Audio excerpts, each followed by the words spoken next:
i Whatsapp, da ću pokazati kako da izbacite vaš video na YouTube, tako da, hajde počnemo. Prvo nađete klip koji ste snimili, izbacite ga na desktop.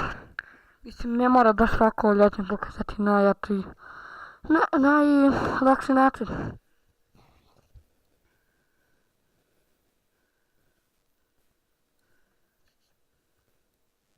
Znači, evo ga tu.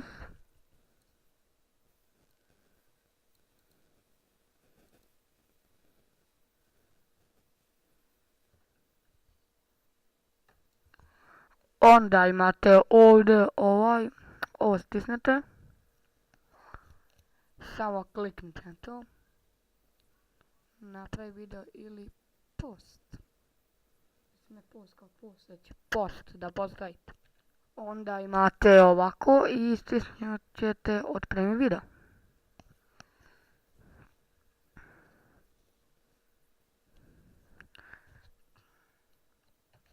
Kada ste to uradili imate ovako, kliknite na ovo ovdje. Samo kliknite na to. Onda ćete imati ovako i kliknite desktop. Ovdje. I onda scrollite. I nađite koje je to. Meni je ovo kako učitati mikrofon. Tako da ćemo samo da otvorimo da vidimo da li je. Ne fakt da vidimo da li je, već samo da ga stavimo, tako da uradite to. Ja ću da pauziram jer me malo zajebava sve učitavanje.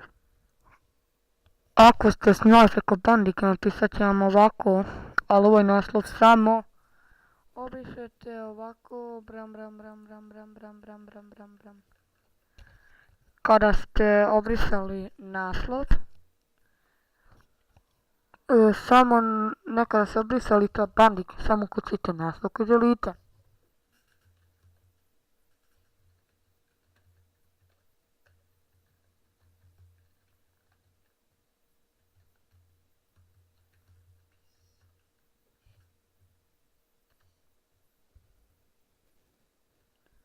U opis stavite šta vi želite za taj klip.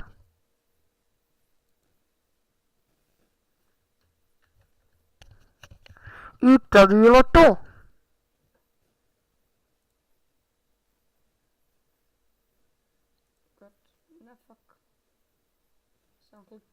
Samo kliknite otpremi i to je to. I poslije će vam se samo stvoriti vaš klip na vašem kanalu, na primjer, evo ga, kako vidite mikrofon na PC-u. To je taj klip koji sam ja htio da izbacim, pa poslije ovog klipa koji sam izbacio će ići ovaj klip, ja ću da lajkem sam svoj klip, pošto sam jadan. Šalim se nisam, osjećam lajk. Mene malo jebe pa da snimam, ali nema veze. Također, fuck zašto ne znam caps lock.